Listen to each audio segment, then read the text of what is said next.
దేవుని నామానికి స్తోత్రాలండి. అందరికీ వందనాలు. ఎజ్రా గ్రంథము 8వ అధ్యాయము 1వ వచనమండి.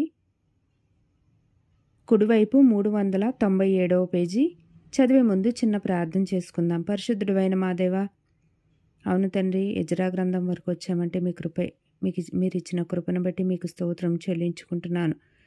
ప్రభానికి స్తోత్రాలు. అవును తండ్రి, ప్రభా, చదవాలన్న నాకు ఇచ్చిన ఆశను బట్టి నీకు స్తోత్రం చెల్లించుకుంటూ, వినాలని చదవాలనే ఆశ ఉన్న ప్రతి ఒక్కరికి చేరుకోవడానికి సహాయం చేయమని, ఆ ప్రార్థన మీ పాద సన్నిధికి చేర్చుకోమని యేసయ్య అతి పరిశుద్ధ నామంలో ప్రార్థిస్తున్నాను తండ్రి, ఆమేన్. 1వ వచనము. రాజైన అర్తహషస్త ఏలుబడి కాలమందు బబులోను దేశము నుండి నాతో కూడా వచ్చిన ఇంటి పెద్దల వంశావళి. ఫినెహాసు వంశములో గెర్షోమును, ఈతామారు వంశములో దానియేలును, దావీదు వంశములో హట్టూషును, షెకన్య పరోషుల వంశంలో జకర్యాయు, వంశావళికి 150 మంది పురుషులను లెక్కింపబడిరి.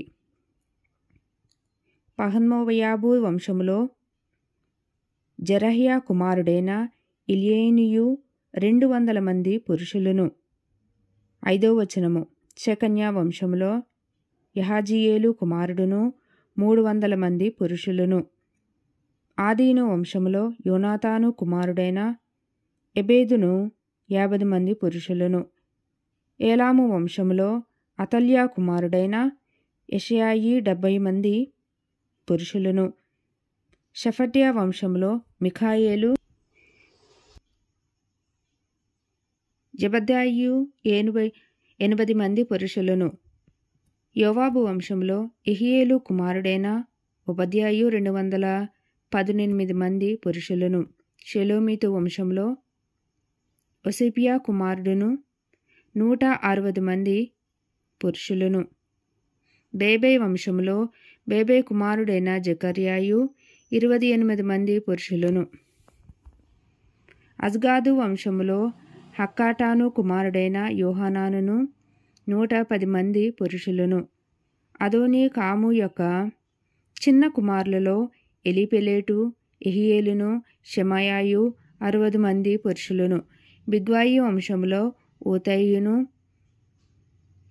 జబ్బూదును 70 మంది పురుషులను. 15వ వచనం. వీరిని నేను అహవా వైపునకు పారు నైదు యొద్దకు సమకూర్చితిని.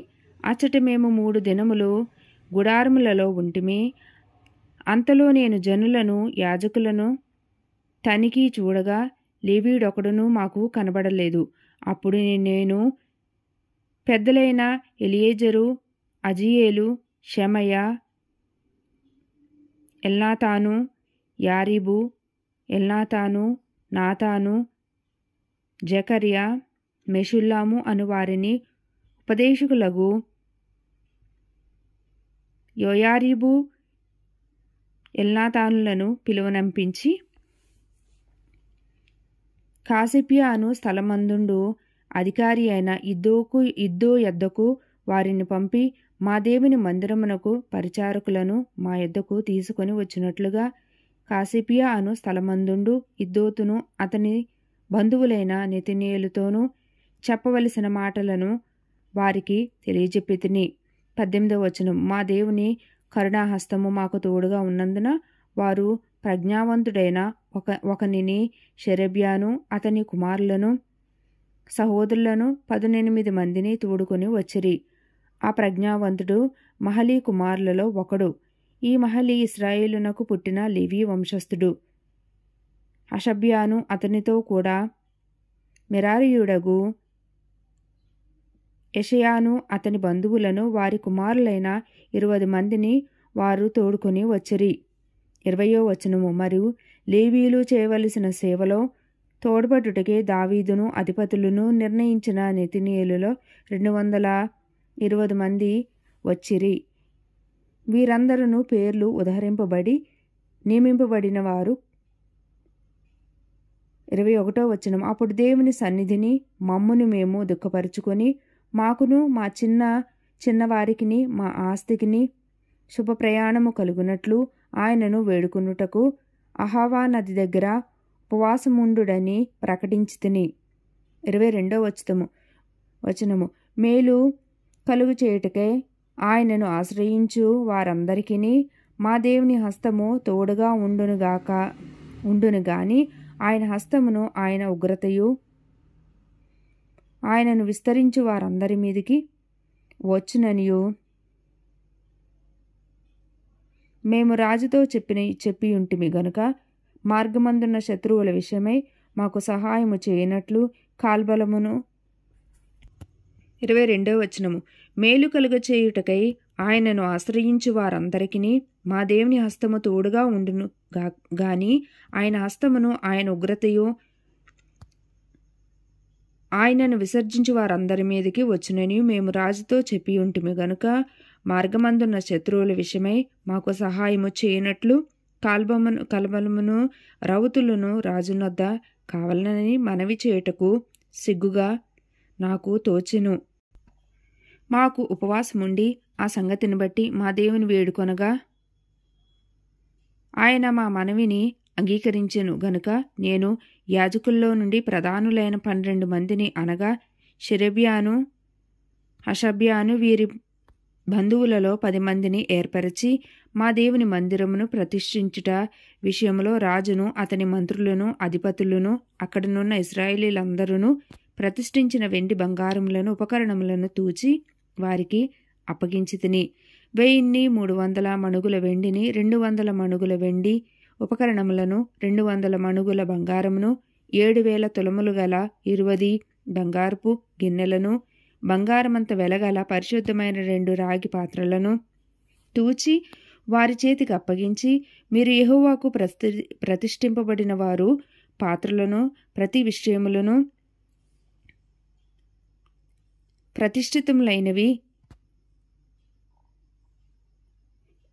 ఈ వెండి బంగారములను మీ పితరుల దేవుడైన యెహోవాకు స్వేచ్ఛార్పణలై ఉన్నవి.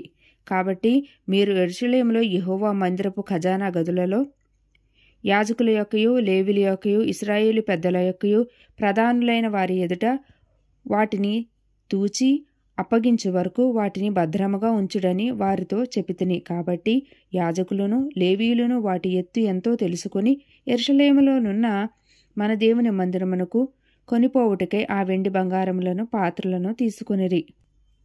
31వ వచనము. మేము మొదటి నెల 12వ దినమందు యెరూషలేమునకు వచ్చుటకై అహావా నది నుండి బయలుదేరగా మా దేవుని హస్తము మాకు తోడుగా నుండి శత్రువుల చేతిలో నుండి మార్గమందు పొంచి ఉన్న వారి చేతిలో నుండి మమ్మును తప్పించినందున మేము యెరూషలేమునకు వచ్చి 3 దినములు అక్కడ బస చేసితిమి. 4వ దినమున వెండి బంగారములను పాత్రలను మా దేవుని మందిరమందు యాజకుడైన ఉరియా కుమారుడైన మెరేమోతు చేత తూనీక వేయబడెను. అతనితో కూడా ఫినెహాసు కుమారుడైన ఎలియాజరు ఉండెను. వీరితో లేవీయులైన యేషువా కుమారుడైన యోజాబాదును బిన్నూయి కుమారుడైన నొవద్యాయును కూడా నుండిరి. సంఖ్య చొప్పునను ఎత్తు చొప్పునను అన్నిటినీ సరిచూసిన తరువాత వాటి ఎత్తు ఎంతైనది లెక్కలలో వ్రాసిరి. మరియు చెరలోనికి కొనిపోబడిన వారికి పుట్టి చెర నుండి విడుదల నొంది తిరిగి వచ్చిన వారు ఇశ్రాయేలీల దేవునికి దహన బలులు అర్పించిరి. ఇశ్రాయేలీల అందరి కొరకు 12 ఎడ్లను, 96 పొట్టేళ్లను, 77 గొర్రె పిల్లలను, పాప పరిహారార్థ బలిగా 12 మేకపోతులను తెచ్చి అన్నిటినీ దహన బలిగా యెహోవాకు అర్పించిరి. వారు రాజు యొక్క నిర్ణయములను రాజు యొక్క సేనాధిపతులకును నది యువతలనున్న కారులకును అప్పగించిన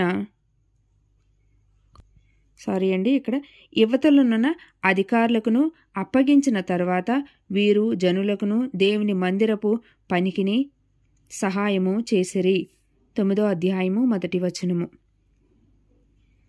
ఈ సంగతులు సమాప్తమైన తర్వాత పెద్దలు నా యొద్దకు వచ్చి ఇశ్రాయేలీయులను యాజకులను లేవీయులను కనానీయులు హిత్తీయులు పెరిజ్జీయులు ఎబూసీయులు అమ్మోనీయులు మోయాబీయులు ఐగుప్తీయులు అమోరీయులు అను దేశపు జనులలో నుండి తమ్మును తాము వేరుపరచుకొనక వారు చేయు అసహ్యమైన కార్యములను తామే చేయుచు వారి కుమార్తెలను పెండ్లి చేసుకొనుచు తమ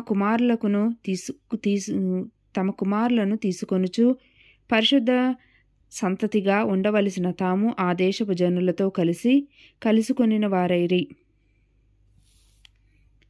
ఈ అపరాధము చేసిన వారిలో పెద్దలను అధికారులను నిజముగా ముఖ్యులై ఉండిరని చెప్పిరి. నేను ఈ సంగతి విని నా వస్త్రమును పై దుప్పటిని చింపుకొని నా తెల్ల వెంట్రుకలను నా గడ్డపు వెంట్రుకలను పెరికి వేసుకుని విభ్రాంతి పడి కూర్చుంటిని. చెరపట్టబడిన అపరాధమును గూర్చి ఇశ్రాయేలీల దేవుని మాటకు భయపడి వారందరూ నా యొద్దకు కూడి వచ్చిరి. నేను విభ్రాంతిపడి సాయంత్రపు అర్పణ వేళ కొరకు కూర్చుంటిని. సాయంత్రపు అర్పణ వేళను